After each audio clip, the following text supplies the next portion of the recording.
to the catastrophe that is the Biden presidency. Even his most enthusiastic supporters in the media can no longer hide the pure incompetence and malice of this cognitively impaired joke of a leader. Thank you. May God bless you all, and may God protect the troops and all those standing watch for America. We have so much to do. It's within our capacity to do it. We just have to remain steadfast. Steadfast. We will complete our mission, and we will continue after our troops have withdrawn to find means by which we can find any American who wishes to get out of Afghanistan. We will find them and we will get them out.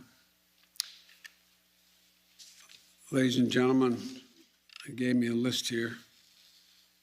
The first person I was instructed to call on was Kelly O'Donnell of NBC.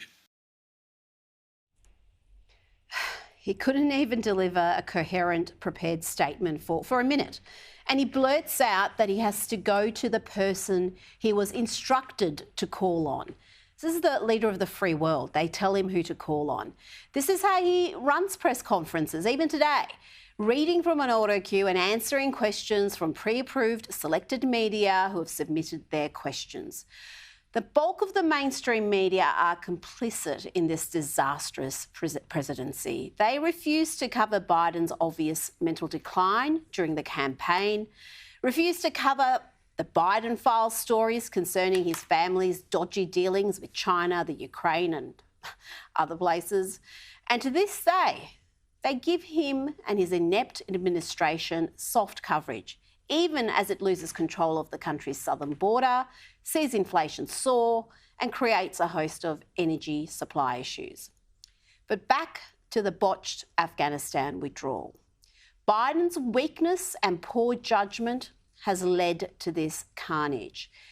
He owns this catastrophe completely.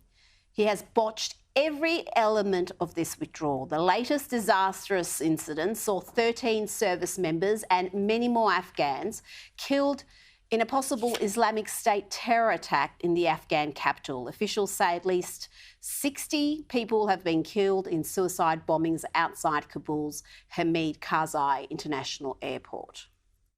Read to you what is so painful for me and so many other Afghan veterans who served in that capacity and others who served as a part of the train, advise, and assist, equip effort in helping the Afghans. We now know that due to the negligence of this administration, the Taliban now has access to over $85 billion worth of American military equipment.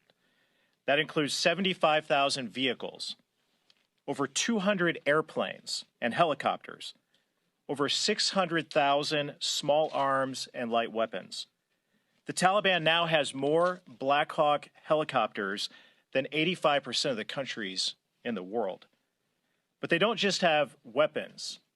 They also have night vision goggles, body armor, medical supplies, and unbelievably, unfathomable to me and so many others, is that the Taliban now has biometric devices, which have the fingerprints, eye scans, and the biographical information of the Afghans who helped us over the last 20 years. And here's what we just learned again in the briefing that we just walked out of, is this administration still has no plan to get this military equipment or these supplies back. That was Jim Banks, a member of the US House of Representatives. Yes, the Taliban has access to tens of billions of American military equipment, plus they also have fingerprints, eye scans and biographical data of Afghans who helped us, who helped the Allies. How did that happen? Well, this is Politico's explanation.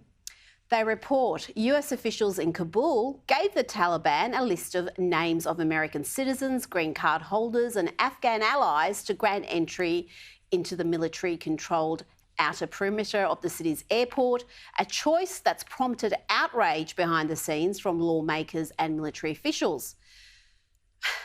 One defence official said, basically, they just put all those Afghans on a kill list. Giving Islamic extremists who chant death to America the names of American citizens, green card holders and Afghan allies. Can you think of anything more insane than that?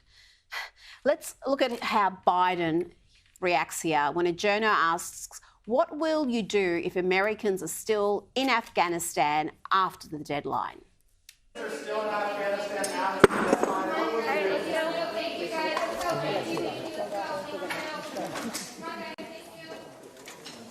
What will we do if Americans are still there after the deadline? He smiles and mutters something before the White House wisely cuts the audio feed. We won't know what he said unless you can read lips.